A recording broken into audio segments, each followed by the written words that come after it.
Okay, so there's a new political partnership in Australia that's got a lot of people talking. We're talking about Pauline Hanson of One Nation and the former Deputy Prime Minister Barnaby Joyce. In this explainer, we're going to dig into what this alliance is all about, and we'll use their own words to really understand their game plan. And this quote from Barnaby Joyce, it really just cuts right to the chase. Is this whole thing a genuine political movement with real staying power, or is it just a feeling, a vibe? That's the question they're putting out there, and it's the question we're going to explore. So how do they argue that this is a real movement? Well, they're pointing to anecdotal evidence, stories like this. Hanson talks about a recent One Nation launch that was packed, standing room only, over 600 people. And then she says on the very same night, a National Party meeting nearby had like 26 people show up. They're using that contrast to say, see, something is really shifting here. And it's not just about the numbers at one single event.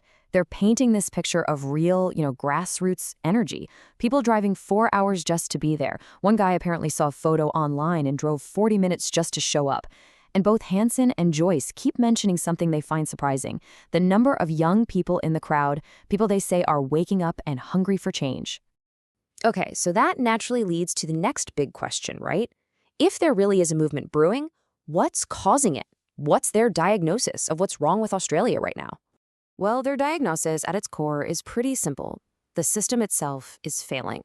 Their whole argument is that years and years of bad decisions by the major parties have left the entire country incredibly vulnerable. And they use some pretty stark numbers to get their point across. Joyce keeps coming back to this one figure he says should scare everybody, 25 days. He claims that's all the fuel Australia has in reserve based on international standards, and that suppliers are already starting to feel the squeeze. It's a really powerful and, frankly, alarming part of their message. And Joyce pulls out this classic line to frame it. He says the fuel issue isn't some sudden crisis that just appeared out of nowhere.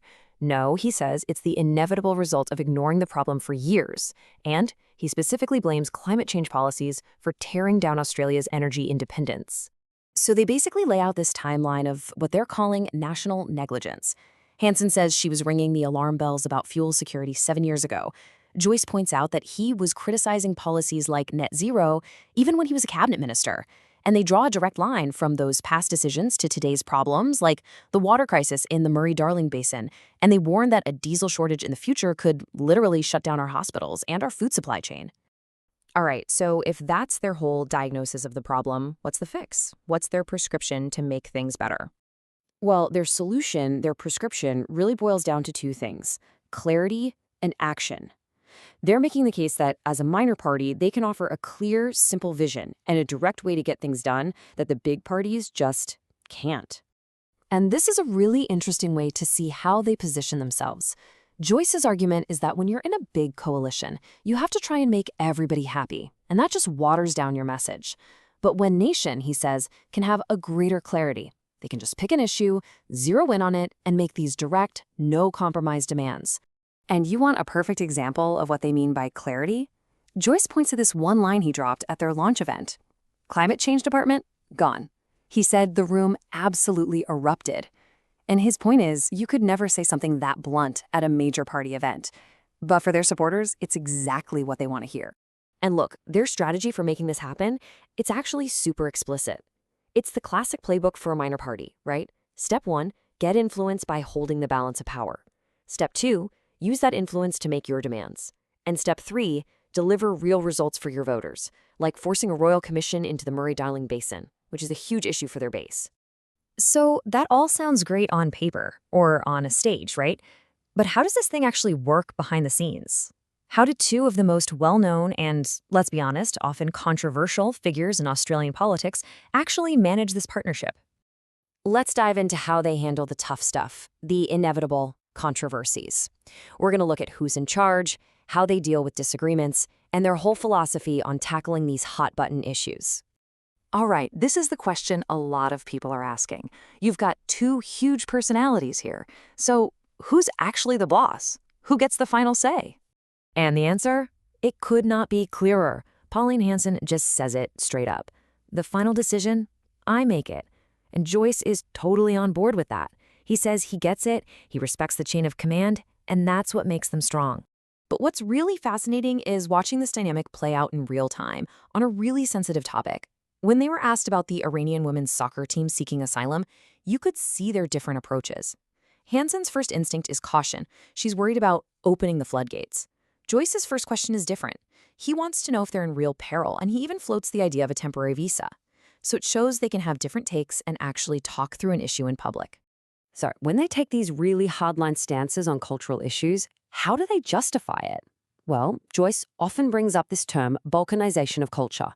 He uses it to describe a situation where he believes certain communities start prioritizing their own religious views over a shared, common Australian culture. And for him, that's a problem that justifies their tough talk. And really, this quote just sums up their entire approach to controversy. They truly believe their job is to say the tough things the other parties are too scared to say.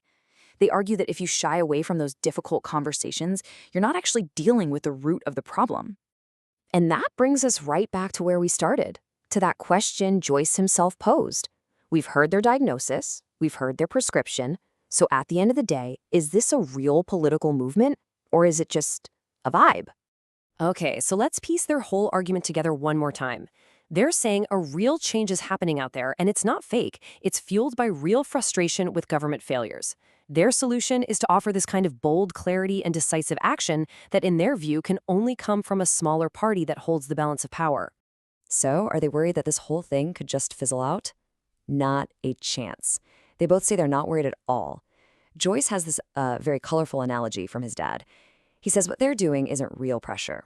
Real pressure, for him, is what a World War II fighter pilot felt, or what a family feels when they can't pay their bills. This is just politics.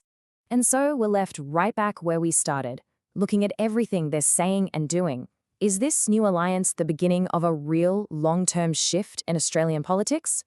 Or is it just a powerful but maybe temporary vibe? That's the question they're leaving for all of us to decide.